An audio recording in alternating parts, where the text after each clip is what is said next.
The storm came fast, like it had been waiting for her. Rain struck the earth in hard sheets, thunder rolling through the pine-covered hills as Emma Rose reached the iron gates of Pine Ridge Ranch. Her wool cloak clung heavy to her shoulders, soaked through, her hair loose and dark with rain. She had walked the last stretch alone after her wagon broke on the road, each step filled with doubt and pride battling inside her chest. She did not know it yet, but this moment would divide her life into before and after.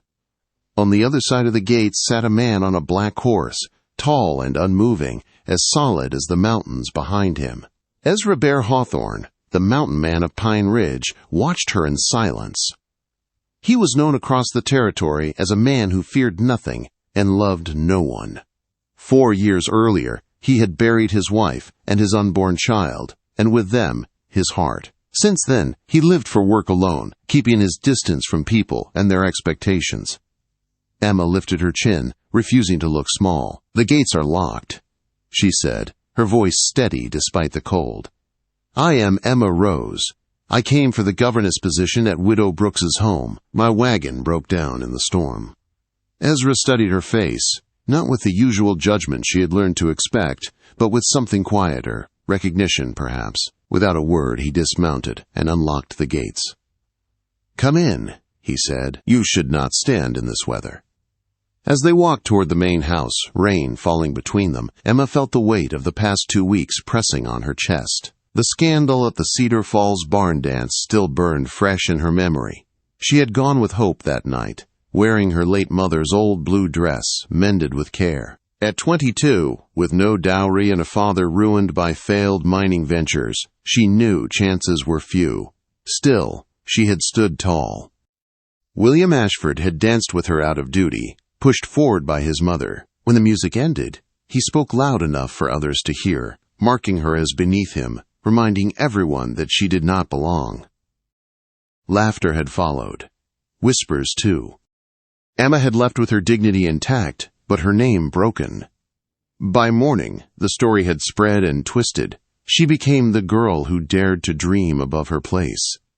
Her father tried to comfort her, but he had little left to give. It was her aunt who suggested the position at Pine Ridge.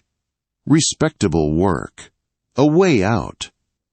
Now, standing inside the massive ranch house with its wide floors and stone fireplace, Emma felt both small and safe. Ezra ordered dry clothes and coffee for her. He did not touch her or speak unnecessarily, and she was grateful for that respect. Her eyes caught on a portrait above the fireplace.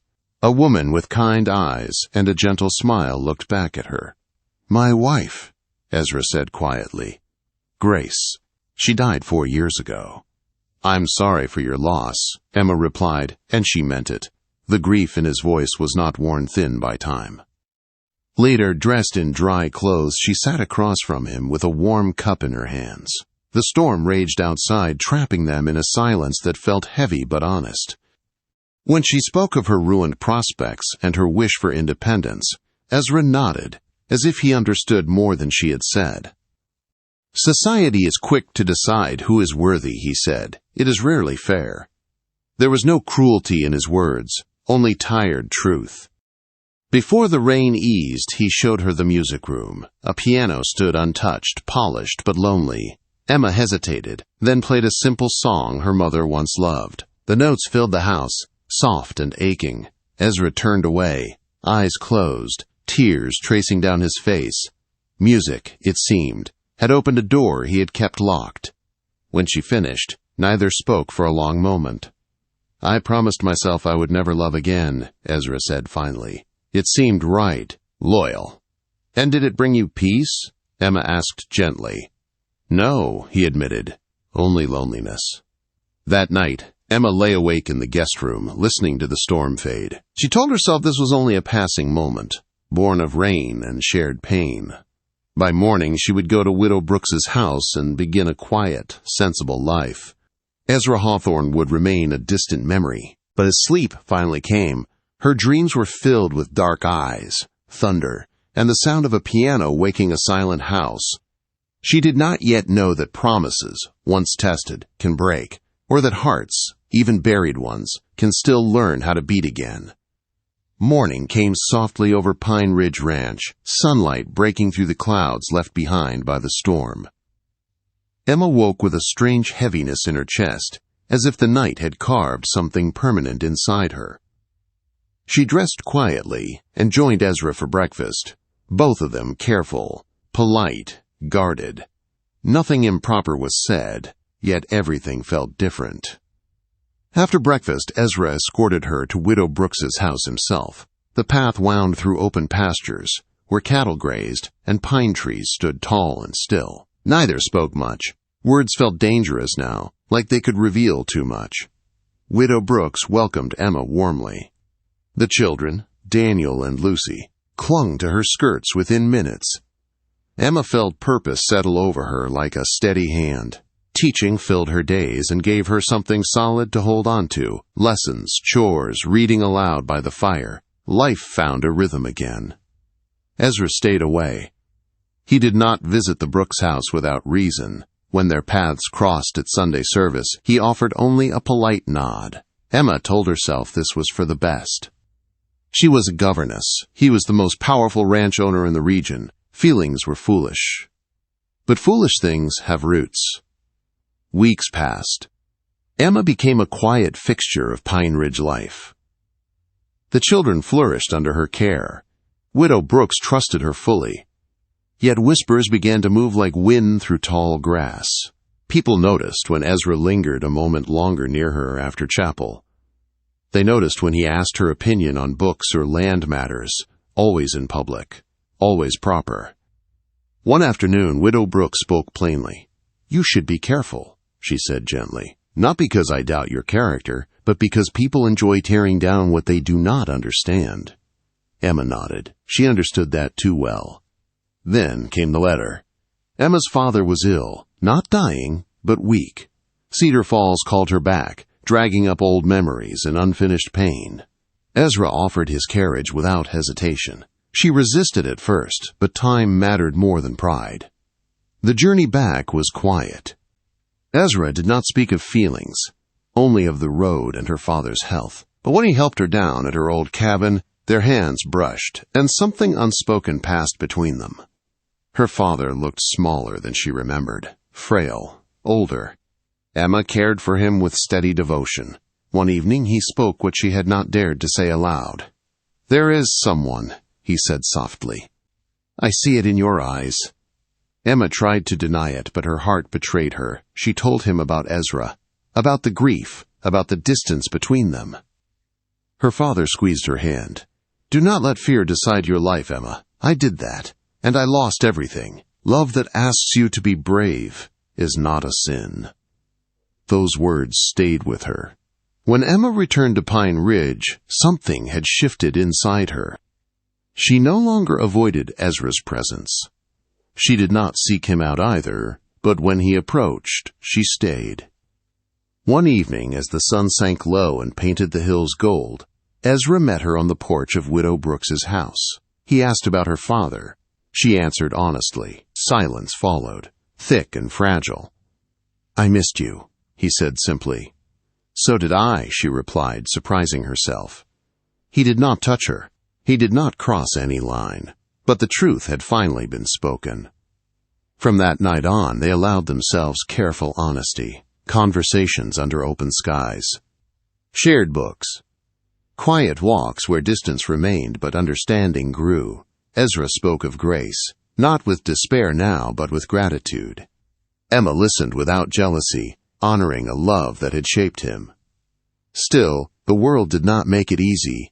A cattle buyer withdrew his business. A neighbor refused Ezra's invitation. Whispers sharpened. Emma felt the weight of it pressing down again, familiar and cruel. One night, unable to bear the uncertainty, she confronted Ezra in the ranch library. "We cannot live like this," she said, half steps in fear. "It will destroy us both." Ezra looked at her, pain and resolve mixing in his eyes. "Then let me choose you openly," he said. "Let me stand for something real, even if it costs me." Emma's breath caught. This was no longer about romance. It was about courage. Outside, the wind moved through the pines, steady and sure. She knew then that love had already won. The only question left was how much they were willing to risk for it. Ezra did not wait long after that night in the library. The next Sunday, after service at the small ranch chapel, he did something that made the quiet yard fall still. Instead of leaving alone as he always had, he walked directly to Emma's side. He spoke with her openly, asking about the children, about her lessons, about books they had both read. His voice was calm, his posture steady. There was nothing secret in his manner. People noticed. At first, whispers followed them like shadows. Some faces tightened with disapproval. Others showed surprise. A few showed something close to relief, as if they were glad to see the mountain man step back into the world of the living. Emma felt the weight of every look, but she did not step away. She stood straight, answering Ezra easily, refusing to shrink again for anyone. Over the following weeks, Ezra continued just the same. He visited Widow Brooks's home in daylight, always with clear purpose. He spoke with Emma where others could see.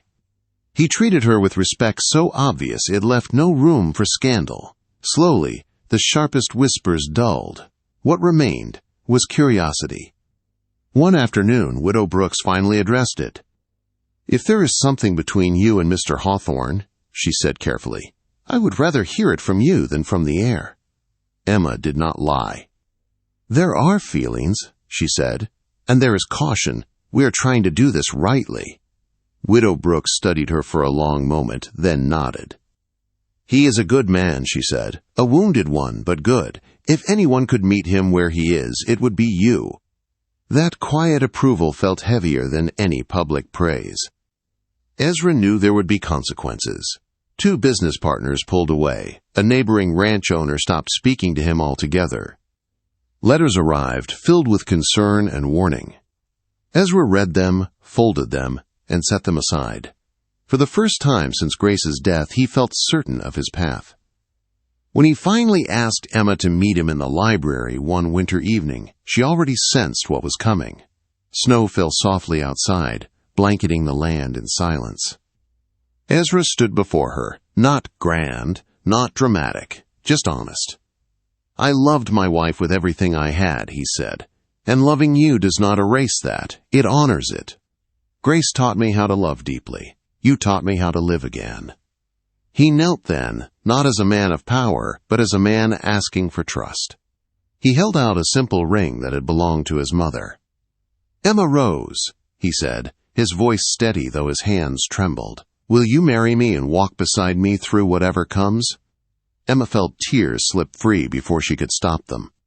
She thought of the dance where she had been humiliated, of the storm at the gates, of the long road that had brought her here. "Yes," she said. "Not because it will be easy, but because it is true." The engagement was announced openly after Sunday service. Ezra spoke plainly to the gathered community, saying that character mattered more than money, and courage more than comfort. Some turned away, others stayed silent, but many remained, and that was enough. Emma's father came to the ranch despite his weak health. When Ezra took his hand, Benjamin looked at him for a long moment, then nodded. "Take care of her," he said simply. "I will," Ezra replied, "with my life." The wedding was small, held in the ranch chapel beneath pine branches and white candles. Ranch hands filled the benches. Widow Brooks and the children sat in the front. When Emma walked down the aisle, she did not feel like a rejected girl anymore. She felt chosen. Ezra's smile when he saw her was quiet and full, the smile of a man finally at peace. Their life together was not without struggle. Some doors stayed closed. Some voices never softened. But the ranch thrived. Laughter returned to the house. Music filled the rooms again. Emma became mistress of Pine Ridge, not by title alone, but by kindness and strength. And Ezra, the mountain man who had sworn never to love again, learned that grief does not end love. It makes space for a deeper one. Together they stood against storms, just as they had met in one, and this time they did not stand alone.